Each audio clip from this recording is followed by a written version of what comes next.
안녕하십니까. 지난 시간에는 프라도 미술관의 역사와 주요 화가들에 대해 알아봤는데요.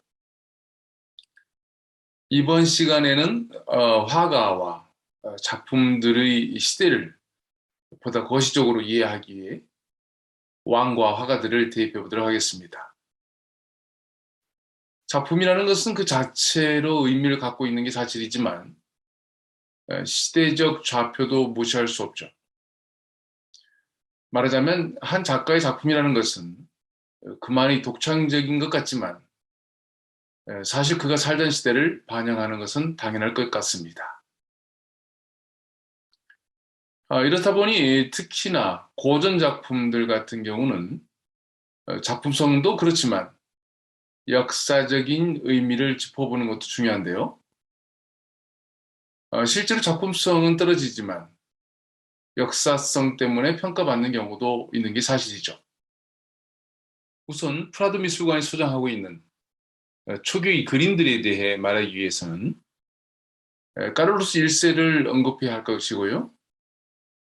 그가 아꼈던 그를 그린 화가로 티지아노를 말해야 할 것 같습니다. 물론 그는 이태리 출신이고 베네치아에서 활동했습니다. 그러니까 르네상스의 절정기에서 맨네리즘으로 가는 아주 후기 르네상스의 화가로 분류될 수 있는 인물이죠. 카를로스 1세는 스페인 통일의 주역인 스페인 카스티아의 이사벨 여왕과 아라곤의 그 페르난도 왕 부부에게는 손잡벌이죠. 이 카톨릭 양왕이라고 불렸던 부부의 딸 후아나는 합스부르크 왕가의 필리페와 결혼했고 그 사이에서 태어난 것이 카를로스 1세인 것이죠. 이렇게 되니 기존 합스부르크 왕가에서 다스렸던 유럽의 거대한 영토와 아메리카를 비롯해 스페인이 거느렸던 거대한 지역을 물려받게 됩니다. 물론 그 자신도 계속 정복 전쟁을 통해서 그 세력을 확대해 나갔죠. 따라서 이슬람 세력을 몰아내고 아메리카를 발견한 여세를 몰아 스페인은 그야말로 강대해졌는데요. 이 카를로스 1세는 여러 가지 칭호를 얻게 됩니다. 신성 로마 제국의 차원에서는 카를 5세 황제가 되는 것이고 스페인 왕가에서는 카를로스 1세로 부르게 되죠. 넓은 영토를 다스려야 했을 그는 늘 전장이 있었는데요. 밀베르크 전투에서의 카를로스 5세 또는 카를 5세의 기마초상이다는 이 그림은 1547년 지금의 독일 지역인 밀베르크에서 프로테스탄트군을 무찌른 것을 기념하기 위해서 티지아노가 그린 그림입니다. 말에 타는 황제의 강인함과 위엄이 돋보이는데요. 그럼에도 불구하고 약 50살의 나이에 전역로를 배경을 하고 있어서 어딘가 지친 듯한 황제의 모습도 보입니다. 뭔가 메시지를 주려는 검은 말의 눈동자가 인상적이고요. 이렇게 이태리 베네치아 그림의 거장인 티지아노가 카를로스 1세 시대의 화가라면 엘 그레코는 펠리페 2세 시대의 화가입니다. 펠리페 2세는 카를로스 1세의 아들이죠. 엘 그레코는 그리스 출신 사람이라는 의미에서 불려진 일종의 별명인데요. 원래 이름은 도미니코스 테오토코플로스였습니다. 이 화가는 자신의 출신지인 크레타 섬에서 이미 자신만의 영역을 구축한과 동시에 유명한 화가였지만 그 그림의 영역을 넓히기 위해 그리고 티지아노의 그림을 배우고자 베네치아에 가게 됩니다. 사실 그 그림을 보면은 티지아노의 그림과 매우 닮아 있죠.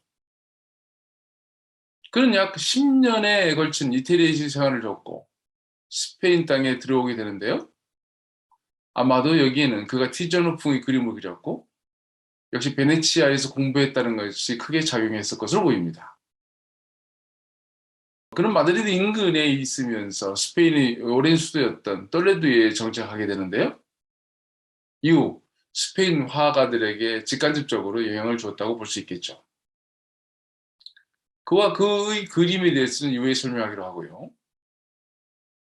펠리페 2세에 이어 펠리페 3세의 시기에는 역시 네덜란드 출신의 루벤스를 언급해야 할 것 같습니다. 물론 스페인 자신 내에서도 뛰어난 화가들이 등장하고 있었고 왕실의 화가도 있었지만 역시 국제적인 명성에 있어서는 루벤스를 따를 수가 없었죠. 그는 주로 고대 그리스 로마의 신화를 내용으로 삼아 많은 그림을 남겼고요. 스페인 왕실에도와 펠리페 3세를 대상으로 그림을 남깁니다. 네, 이렇게 펠리페 3세 시대는 루벤스를 얘기했고요. 펠리페 4세 시대에는 스페인 세비야 출신의 벨라스케스가 있습니다. 그는 펠리페 4세에 이어 카를로스 2세 때도 그림을 그리게 되는데요. 카를로스 2세 이후에 스페인이 급속도로 쇠락하고 합스부르크 왕가는 부르봉 왕가로 바뀌게 됐으니까 스페인의 위대한 화가 벨라스케스는 불행한 시대를 배경으로 활동했다고 볼 수 있겠습니다. 우리가 알고 있는 돈키호테의 작가 세르반테스는 펠리페 3세 때 한참 활동했는데요. 세르반테스와 벨라스케스 두 인물 간에는 거의 50년 정도의 나이 차이가 나지만 과거 스페인 제국이 최고조에 달했던 그래서 황금세기라고 일컬었던 그 영광 유산들을 이 둘은 그대로 받았고 그게 또 하나의 스페인적 정체성을 만들어냈다고 말할 수 있겠습니다. 이 점에 대해서는 별도의 강의를 통해서 다루도록 하겠고요. 앞에서 1700년부터 프랑스의 브루봉 왕가가 통치하게 되었다고 했는데요. 이것은 단지 왕가의 교체만은 아니었습니다. 말하자면 합스부르크 왕가 시대의 그림과 브루봉 왕가의 시대의 그림은 크게 다르죠. 우선 왕들의 초상들을 비교해 보겠는데요. 이것은 카를로스 1세이고요. 이것은 펠리페 2세, 그리고 펠리페 3세, 펠리페 4세, 카를로스 2세입니다. 여기까지가 합스부르크 왕가의 왕들인데요. 다음은 부르봉 왕가의 왕들입니다. 펠리페 5세, 페르난도 6세, 카를로스 3세, 그리고 카를로스 4세의 모습이죠. 양쪽 모든 왕들은 각자가 다른 분위기를 갖고 있지만 좌우로 비교할 때, 즉 합스부르크 왕가의 왕과 부르봉 왕가의 왕들을 비교했을 때는 전체적인 분위기와 색채가 다르죠. 오른쪽이 색도 다양하고 화려한데요. 머리 모양과 의상, 그리고 포즈도 다르죠. 합스부르크 왕가의 경우 전투형의 왕이라면 그래서 야외에서 말을 탄 모습과 어울리는 측면이 있고요. 강인함을 돋보이려고 했다면 부르봉 왕가의 왕들에게는 공간도 왕궁 안이 파티가 연상될 정도로 장식과 치장도 심하고 나약하게까지 보입니다. 참고로 현재 스페인 국왕인 펠리페 6세는 부르봉 왕가의 연속성상에 있다고 말할 수 있겠죠. 한편 이 부르봉 왕가를 그린 대표적인 화가로 우리는 고야를 이야기해야 할 것 같은데요. 그는 카를로스 4세를 비롯해서 페르난도 7세까지를 그립니다. 그가 왕실에서 그림을 그린 시기는 워낙 많은 사건들이 벌어졌는데요. 프랑스의 나폴레옹군이 스페인에 들어와 왕실을 접수했기에 호세 보나파르트, 즉 나폴레옹의 형이 스페인을 통치한 기간에도 그는 그림을 그렸죠. 나폴레옹 세력을 무너내면서 마드리드에 들어온 영국의 아더 웰즐리 장군, 즉 그 웰링턴 공작도 그는 그리야 했는데요.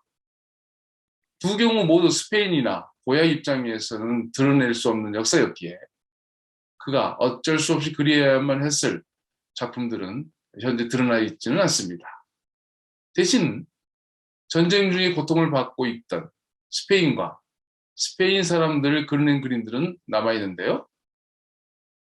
나폴레옹 치하에서 프랑스에 가 있던 페르난도 7세가 스페인에 왔을 때도 고야는 그림을 그렸습니다.